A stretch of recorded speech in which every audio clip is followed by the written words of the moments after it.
անհավանական հրաշքներ, կյանք ու ապրելու փորձառություն, ապրելու համառություն, կենդանի պատմություն դառնալով։ Հրաշքով փրկվածները վերադարձան, յուրաքանչյուրն իր պատմությամբ, յուրաքանչյուրն իր ապրումներով, Կոլյայի եւ նրա ընկերների պատմությունը մեր բոլորի պատմությունն է։ Պատերազմի իրական պատմությունը։ Պատմություն, որ սկսվում է մեկ կարևոր քայլից։ Идея написать книгу возникла задолго до того, как конкретно эта история на войне произошла. Я с детства мечтал быть писателем, я люблю литературу. Вот, вы спросили, значит, зачем или почему я принял решение пережить снова эту трагедию, но для меня, и это один из важных посылов книги, конкретно для меня, что это я решил пережить не только трагедию, но и радостные моменты, которых тоже в истории было много, как бы это странно ни звучало, но действительно, когда ты оказываешься в такой экстремальной ситуации с дорогими тебе людьми, это в том числе приятно, это в том числе весело, это в том числе сплочает, и это на самом деле хорошая новость, потому что, значит, мы живем в очень тяжелом регионе, и война преследует нас, значит, уже давным-давно, и как бы через это иногда приходится проходить, значит, нам. И здорово знать, что в таких экстремальных ситуациях можно в том числе, значит, находить что-то хорошее. Ինչու որտեղ։ Ուզում եք ասել այդ 70 օրում դուք որտեղ եք եղել։ Просто мы очень долго думали над названием, и в итоге, значит, один из нас, Рустам, придумал это название. Просто забавное название, которое очень хорошо нам всем понравилось, и мне, и издательству, емкое и запоминающееся. Որտեղ եք եղել այդ օրերի ընթացքում։ Ինչպես է անցել ձեր օրը։ Мы были в самых разных местах, были разные стадии истории. Значит, 70 дней мы не сидели на месте, но иногда сидели, иногда нет. В общем, мы были в самых разных местах, и вот, да. Իսկ հավատում եք, որ կավարտվի մի օր այդ ամենը եւ դուրս կգաք դուք շրջապատումից։ Ну, конкретно у меня вера то появлялась, то пропадала. У кого-то из ребят этой веры вообще не было. Но самая главная вера была у нашего лидера, Армана. Значит, он был абсолютно уверен в том, что нам удастся выбраться. И в итоге так и получилось. Вот. Իսկ եղել են այնպիսի օրեր, որ մտածել եք վերջ, էլ չեք գնում առաջ, մնում եք այնտեղ, որտեղ այդ պահին գտնվել եք ու ինչ լինում է լինի։ Такой соблазн, безусловно, был. У одного из нас этот соблазн был чуть сильнее, чем у нас, но, опять же, мы были не одни, я был не один, и мы поддерживали друг друга, и это, конечно, было самое важное. Будь я там один в таких условиях, конечно, я, скорее всего, так бы и поступил, или сделал бы что-то глупое и умер. В общем,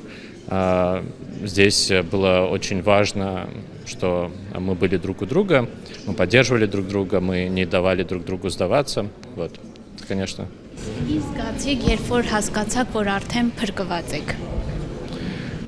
Значит, у меня эмоции были приблизительно такие же, как когда, например, я дописал книгу, потому что процесс написания книги тоже был долгий и в том числе мучительный. Не только мучительный, но в том числе мучительный. И когда такое огромное, значит, приключение подходит к концу, которое, значит, все твои силы ты отдал, все свои силы отдал этому, когда я узнал, что мы выбрались, точнее, что мы выбираемся, или когда я уже понял, что книга дописана, я испытал опустошение, все мои силы, я почувствовал себя очень слабым, то есть у меня не было особой эмоций, то есть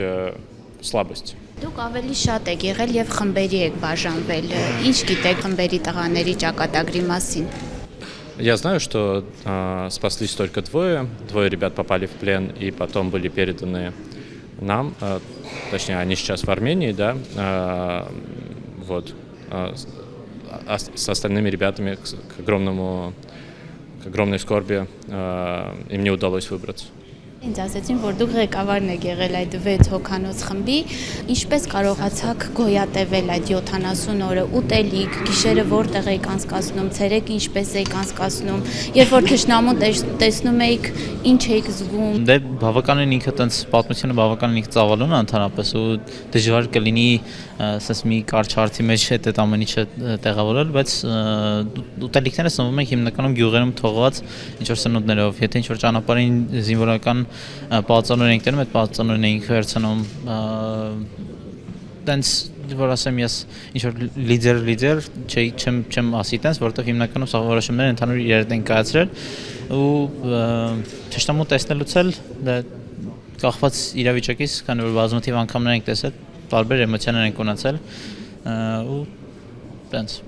Հիմնականում գիշերն եք ձեր ճանապարհը շարունակում։ Այո, քանի որ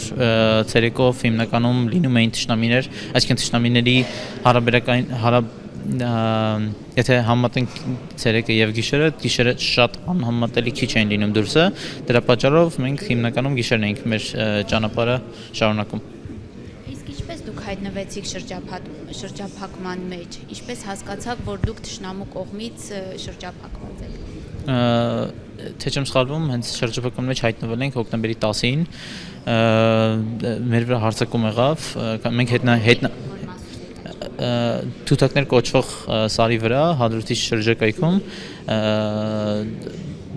հետնահանջի ժամանակ մեր վրա հարձակում է լինում, փոքր ինչ կռիվ ենք տալիս, որոշ հատված զինվորների զոհվում են, որոշ հատված գնում են շրջափակում մեջ ու քանի որ հասկանում ենք, որ ելք չկա որտեղից, այսինքն մի ուղղություն չկա որտեղից, որ ադրբեջանական ձայներ չի լսվում, մենք հասկանում ենք, որ մենք արդեն շրջափակման մեջ ենք։ Ճիշտ է, ահավոր օրեր են եղել այդ 70 օրը, բայց բնականաբար ինչ-որ ծիծաղելի, հիշարժան, որ դուք միշտ հիշում եք, ծիծաղում եք, նման դեպքեր եղած կլինեն։ Ահա, իրականում բավականին տենց դեպքեր շատ են եղել։ Ես ընդհանրապես կարծում եմ, երբ որ կյանքում շատ ինչ-որ մի վատ բան է լինում, ինչ-որ փոքր ուրախությունները շատ ավելի վառ են թվում ու ավելի լավ են երևում։ Ու տենց տարբեր դեպքեր են եղել, որ գոլեի գրքի մեջ էլ կարող եք գտնել, բայց մի դեպքը, որը որ ես իրականում մոռացել էի արդեն, բայց գիրքը կարդալուց հետո վերհիշեցի ու իմար էլի շատ խնդալու, շատ զվարճալի էր, որ երբ որ նոր ենք ինքս շրջափակման մեջ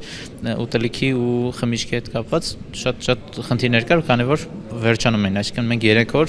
ունեցել ենք ինչ-որ X բան պաշար, ու այդ պաշարը չի ավելացել ընդհանրապես։ Արդեն 3-րդ օրվա վրա մենք ոչ ուտելիք ունենք, ոչ խմելու բան, ու 3-րդ օրը մենք լսում ենք ինչ-որ կովիդային ու Կոլյան առաջարկում որ գնանք կով գտենք, քանի որ շատ վիտամիններ, շատ օգտակար նյութեր կարող ստանանք ու տենց իմ պատասխանը լինում է, որ ես ավելի լավ սովից մեռնեմ ստեղ, քան թե ոնց որ զոհվեմ կովին կթելու ժամանակ, դա բավականին զվարճալի հիշողություններ է։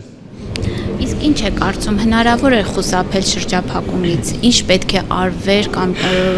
արվել է, բայց ոչ արդյունավետ այդ ժամանակվա ռազմաքաղաքական ղեկավարության կողմից։ Այդ հարցը շատ եմ լսում, բայց ինձ թվում է ես ամենա անհամապատասխան մարդն եմ, որ այդ հարցին կարա պատասխանի, քանի որ շատ փոփոխականներ կա ու ես այդ ընդհանուր մեծ համակարգի ինչ-որ մի փոքր հատվածն է, էլի, ու ինչ կարելի էր ուրիշ ձևանել, ինչ կարելի էր փոխել կամ ինչպես կարելի էր անել, պատկերացում չունեմ, որովհետև այդ գիտելիքները չունեմ, այդ կրթությունը չունեմ, որ կարողանամ նման հարցի ես պատասխանեմ, էլի։ Իսկ որպես զինվոր ես ինչ կարեի ավել անեի, ինձ թվում է հնարավոր մաքսիմումը ես ու իմ համաձայնագործները փորձել ենք անենք ու ինչ-որ սխալներով, ճիշտ ուղղություններով, մեկ-մեկ սխալ լինելով, մեկ-մեկ ճիշտ լինելով կարողացել ենք այդ վերադառնալ։ Շրջափակումից հետո բավականին հյուծված, հոգնած, վիրավոր, ինչպես անցավ այդ ընթացքը, վերականգնողական ընթացքը։ Շրջափակումից հետո մի քանի օր մնացել ենք Ստեփանակերտի հանրապետական հիվանդանոցում, հետո արդեն տեղափոխվել ենք Հայաստան, Երևան ավելի կոնկրետ, արդեն երբ որ Երևանում էինք, ես իմ վիրահատությունը տարել եմ Աստղիկ բժշկական կենտրոնում, սովորական ծնվելով, ինչ որ ոչ մի արտարոց բան, զուտ վերականգնողական, հետո արդեն բան եմ արել, արդեն որոշ ժամանակ հետո ամիսներ հետո արդեն բան եմ գնացել եմ նաև զինվորի տուն ու այսինքն մի քանի տենց էտապներով ոչ մի արտարոց ինչ որ հետաքրքիր դրվագ որ եղել է չեմ կարող ասել, զուտ սովորական ստանդարտ ճանապարհ։ Հավատում եք, որ կփրկվեք։ Այո։ Այդ հավատը ձեզ, հա, դուրս հանել շրջափակումից կարող ենք այդպես ասել։ Չեմ կարող ասեմ ինչ որ մի բան է հանել, այդ հավատն է թե չէ, բայց ես անձամբ հավատացել եմ ու դու մտքիս միշտ եղել է, որ մենք դուրս ենք գալու ու իրականում ցանկացած ինչ որ մի գործողություն անելուց մենք մտածում ենք էլի որ բանա այսքան հավանականություն կա որ ավելի վատ կլինի, այսքան հավանականություն կա որ ավելի լավ կլինի, բայց այն պահը որ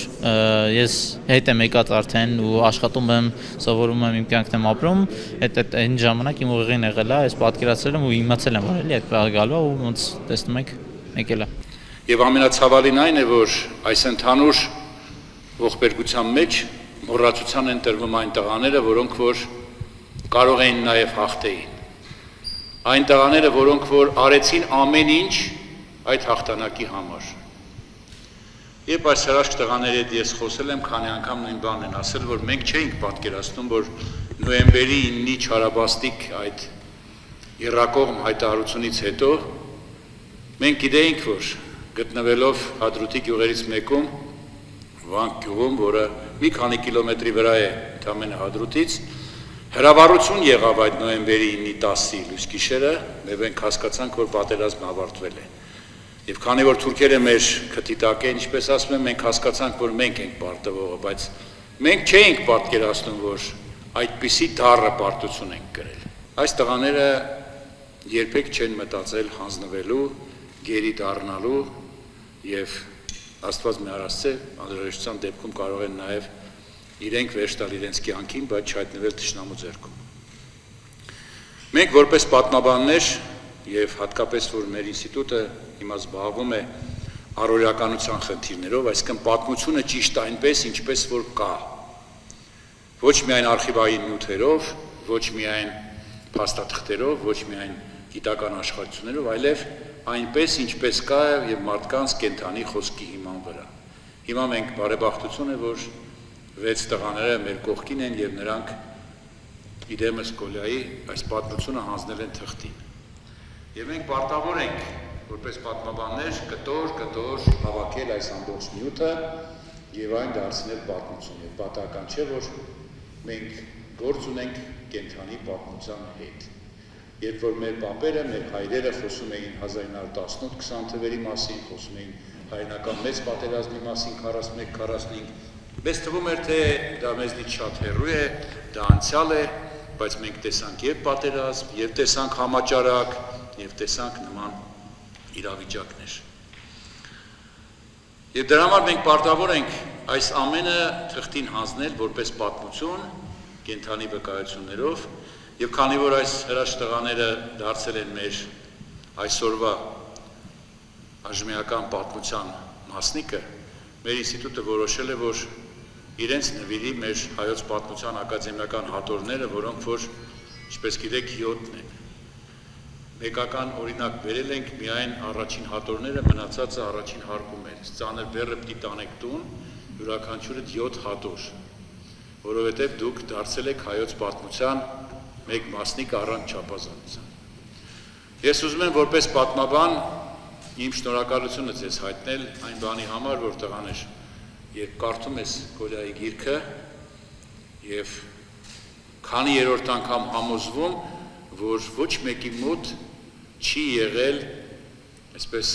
անկումային տրամադրություն, միշտ համոզումով, որ պիտի նրանք հաղթականորեն դուրս գան շրջափակումից, որտեղ նրանց մեջ է եղել մեր հրաշքի։ Ես ուզում եմ ոչ մեկի տեղը, դերը այս պատմության մեջ չնվաստացնելով, ես կուզեի բոլորին ծափահարենք, մասնավորապես Արմանին, որ իր հնարամտության, իր խելքի, իր ճարպկության, իր կամքի, որ միշտ կրկնել է, որ տղաներ մենք դուրս ենք գալու, եւ բոլորը նրան միանալով համերաշխվել են նրա հետ եւ նրանք այսօր մեր կողքին են։ Թույլ տվեք նա ծափահարել։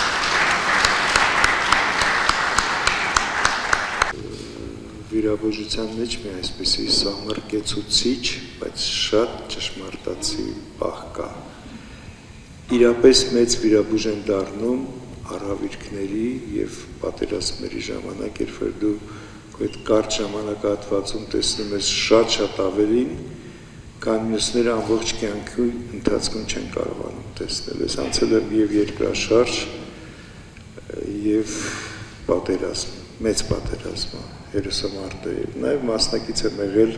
եւ Կարոլիային եւ 44 օրյային։ Ասեմ տարբերությունը տարերային աղետի, երկրաշարժի եւ պատերազմի։ Երկրաշարժը դա արհավիրք էր, դա եղավ, խփեց, զոհերն եղան վիրավորներ եւ այլն